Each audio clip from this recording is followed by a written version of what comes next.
You know that feeling when you're sitting in a crowded room or maybe you're just endlessly scrolling online and suddenly a completely original, striking thought hits you? But you swallow it. Exactly. You bite your tongue, you bury the idea because it feels, I don't know, a little too raw, or it just doesn't quite match the temperature of the room. Yeah, we totally treat that like it's a distinctly modern anxiety, like it's just a byproduct of being hyper-connected and needing algorithm-driven approval. Right. But the material you've curated for us today proves that this suffocating pressure to blend in is actually a foundational human struggle. So today we are taking a deep dive into an 1841 excerpt from Ralph Waldo Emerson's classic essay, Self-Reliance. It's a heavy hitter.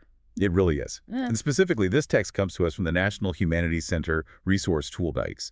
It's sitting under the historical umbrella of The Triumph of Nationalism, the House Dividing, America, 1815 to 1850. Which is a fascinating era to look at. Oh, completely. And our mission here is to strip away the dusty high school literature vibe of Emerson. We want to uncover the surprisingly radical, almost dangerous philosophy he's actually proposing about trusting your own mind in a world that is just desperate for your conformity. Yeah, people forget how subversive he was. So, okay, let's unpack this. Set the scene for us. Well, to get into the right headspace, imagine stepping into an immersive, slightly overwhelming 19th century study. You know, the walls are lined ceiling to floor with heavy, leather-bound books. There are intricate star charts unrolled across a big oak desk, maybe a brass telescope pointing out the window. It's kind of cozy, honestly. It is, but it also represents the massive weight of the intellectual world Emerson inhabited. And rather than easing us in, he opens with this stark Latin command, "Ne te quaesiveris extra." Which means Rely only on yourself. rely only on yourself. I mean, that phrase can sound like a cheap bumper sticker at first glance, but as you read further, the psychological mechanism behind it is pretty uncompromising. Oh, absolutely. He isn't just saying, believe in yourself like a motivational poster. He's diagnosing a chronic human illness, the tragedy of our own rejected thoughts. Right, because before we can rely on ourselves, we have to understand what we're actually wasting. Exactly. Our own genius. And Emerson redefines what genius even is. He argues that true genius isn't about intellect or education or, being the smartest person in the room. Which is how we usually think of it. Right. But for him, genius is simply believing that what is true for you in your private heart is true for all people. He points to these towering historical figures, Moses, Plato, John Milton. The greats. Yeah. And he says their greatness didn't come from memorizing the traditions of their time. They're great because they ignored books and traditions. They spoke their own thoughts. And he introduces this haunting concept to explain what happens when we don't do that. He calls it alienated majesty. Such a great phrase. It really is. Yeah. Emerson says that in every work of genius, we recognize our own rejected thoughts.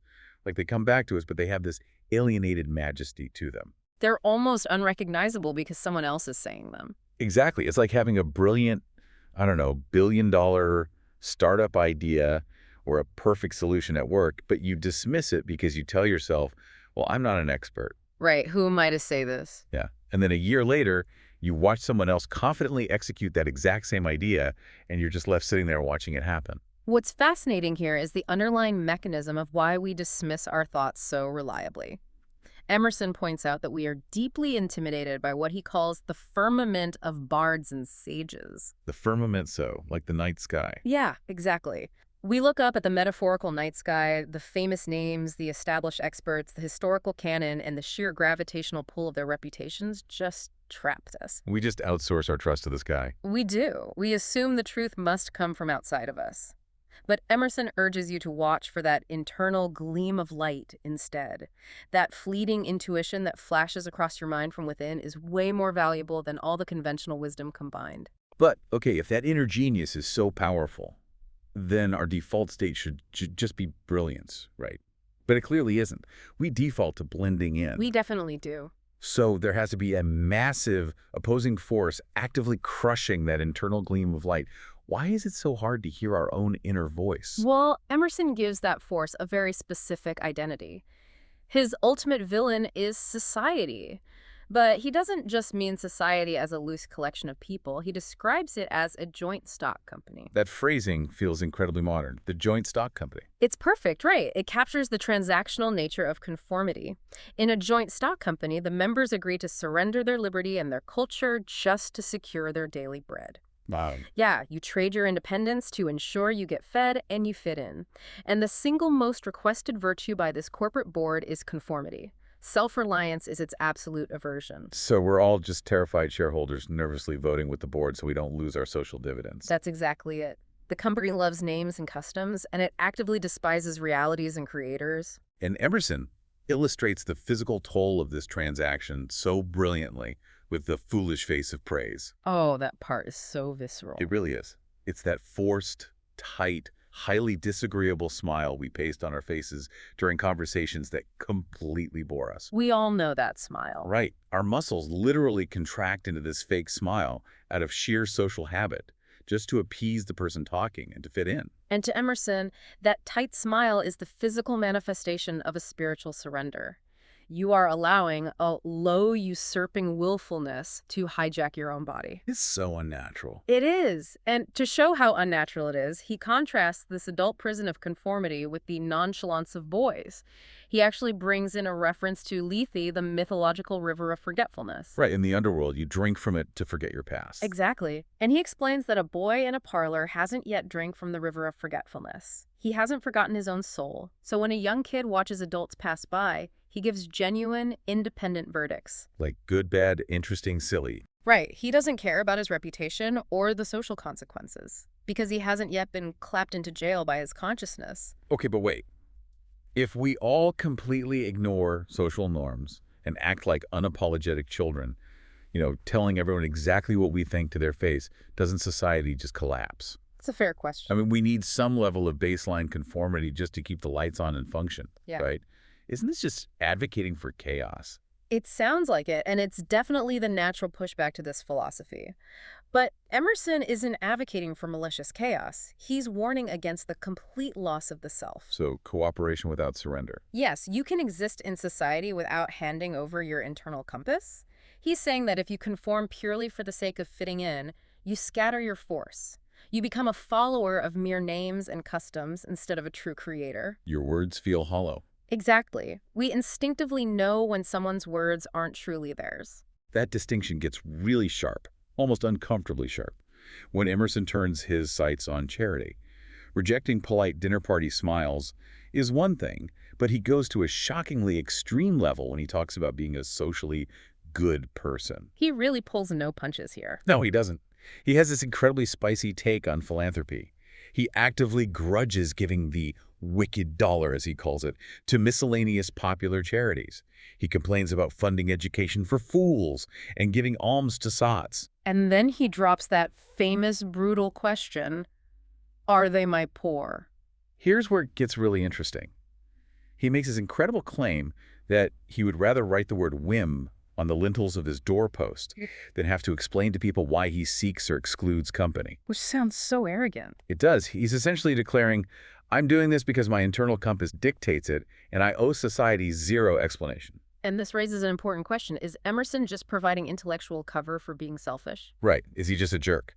Exactly. But if we synthesize the deeper meaning of his argument, he's not just being selfish. He is launching a targeted attack on performative morality. Performative morality. So doing things just for the optics. Yes. He absolutely hates when people do good actions as an apology for living. Like paying a fine just for existing. Goodness, to Emerson, must have some edge to it. It can't just be whining and pooling. Right. If it's just this soft, trendy tenderness, then he argues the doctrine of hatred must be preached as a counteraction just to wake people up. Just to force some authenticity into the room. Exactly. And the text provides a searing example of this. Emerson calls out an angry bigot who is advocating for abolition purely for show. And we should clarify here, he's talking about the end of slavery, which was obviously the defining moral crusade of his era. And to be clear to you listening, we're just analyzing Emerson's philosophical critique of the person's psychology here, not endorsing his phrasing or taking a political stance on the historical movement. Of course, he's dissecting the psychology of the hypocrite.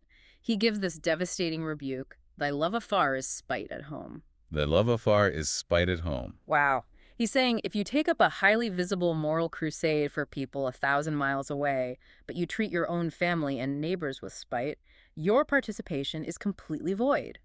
Emerson demands authenticity over hypocritical, trendy tenderness.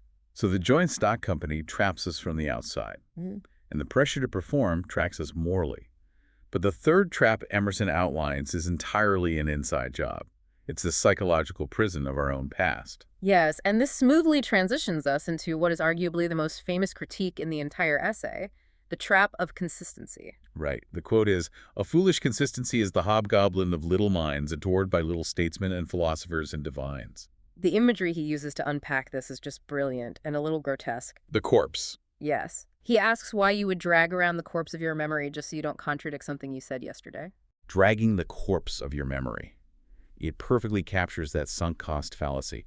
It's like refusing to pivot your career or change your political stance or admit you were wrong simply because your LinkedIn profile or your past tweets say you are one specific thing. We are so terrified of looking like hypocrites. We really are. We just drag the corpse around. But Emerson urges us to speak what we think today in hard words, and tomorrow speak what tomorrow thinks in hard words, even if it contradicts everything. But the fear of being misunderstood is so paralyzing. He completely anticipates that fear, but his counter to it is historical reality. He points out that to be great is to be misunderstood. Who does he list as examples? Oh, he lists Pythagoras, Socrates, Jesus, Luther, Copernicus, Galileo, and Newton. Every single one of them was misunderstood because they refused to stay consistent with the accepted norms of their day. So what does this all mean for how we actually live our day-to-day lives?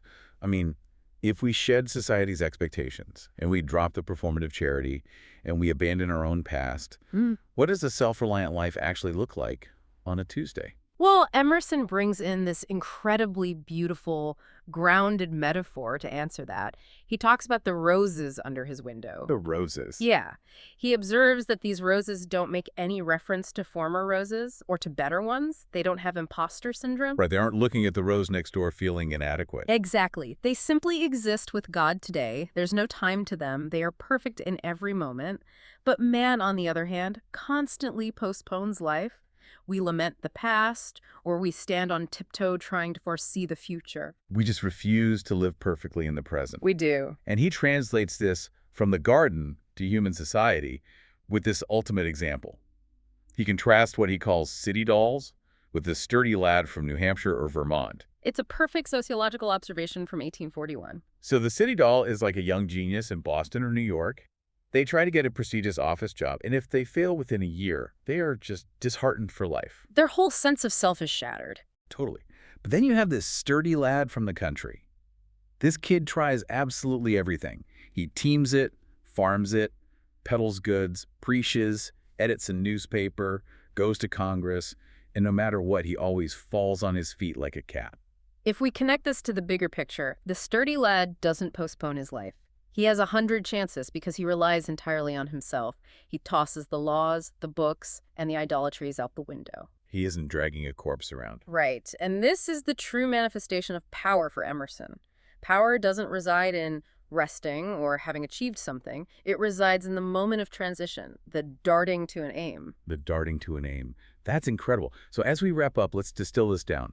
The core takeaways here are massive. We're looking at the incredible value of your own latent convictions, the raw courage it takes to face the sour faces of the mob, the real danger of performative charity, and the absolute freedom of dropping the corpse of your own consistency. Ultimately, true virtue isn't about conforming to a dead church or a dead society. It's about being plastic and permeable to principles. Plastic meaning adaptable, right? Yes, moldable, alive. Yeah. It's about letting the internal ocean guide you rather than begging for external validation. I love that. So I want to leave you with a final thought today. Think back to that crowded room or that moment you were scrolling online when you swallowed your own genius. We've all been there. We have. If Emerson were to look at your life today, your digital footprint, your daily routines, the opinions you casually agree with, just to keep the peace, would he see a self-reliant individual living perfectly in the present like the rose? No. Or would he see just another compliant shareholder in the joint stock company of modern society? It's a tough question to sit with. It really is, but it's worth asking. Thank you so much for joining us on this deep dive. Stay insanely curious, keep questioning the room, and whatever you do, do not ignore that internal gleam of light. We'll catch you next time.